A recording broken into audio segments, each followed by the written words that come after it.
Bugun biz Toshkent davlat iqtisodiyot universitetining talabalaridan bir kunda qancha pul sarflashlari haqida so'rab chiqamiz. O'rtacha bir kunda juda ko'pmas. 50-60 ming. Asosan nimalarga ketadi? Asosan shu yeb-ichariga desam. Yo'l kiraga shunaqa bo'lsa kerak. 70-80 ming o'rtacha. Potlanish. Potlanish, yo'l kira. Yo'l kira yo shu atrofda turaman lekin men uchun yo'l kiraga ketmaydi. Ancha.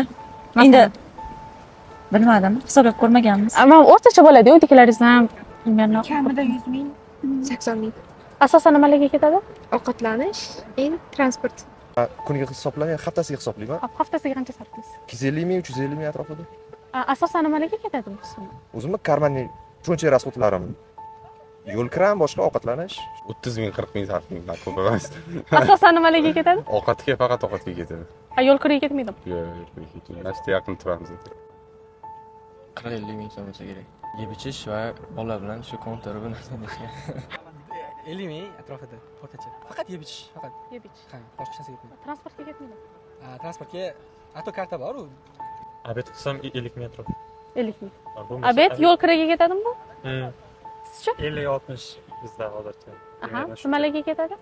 Abed mayli shu suv darslarga. Abed, yo'l kira, suv. Ha, Rahmat, kattakon javob uchun yaxshi aytdim.